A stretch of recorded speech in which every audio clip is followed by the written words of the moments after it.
आज ना मैं अलमारी सेट कर रही थी और मेरे लिए ना ये टास्क कोई मुश्किल तरीन हो जाता है बाज़ औक़ात, मगर जब ऐसा कुछ मिले ना तो फिर ये मुश्किल बहुत आसान हो जाती है।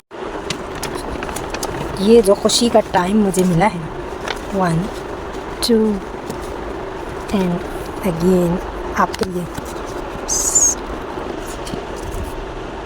ये कोई इतनी खुशी वाला मोमेंट है ना कि आप बयान नहीं कर सकते। अलमारी सही करते करते मुझे मिला क्या, भला क्या, एक ये मेरी मम्मा का सूट जो मेरी मम्मा ने पहना था आज से 4 साल पहले। इसको मैं हर थोड़े दिनों बाद पहनती हूँ, 15 दिन में एक बार इसको मैं पहनती हूँ। और इसके बाद ये मुझे मिला एक मेरी मम्मा का सूट, मैं आपको दिखाती हूँ। ये वो सूट है जो मेरी मम्मा ने लास्ट टाइम ईद के डेज़ में पहना था। इससे मैं बहुत ही, मेरे दिल के बहुत करीब है। ये इतना प्यारा है, इतना खूबसूरत सा ये सूट है। इसे मैं स्पेशल ओकेजन्स पे ना थोड़ी देर के लिए सही मैं पहनती हूँ।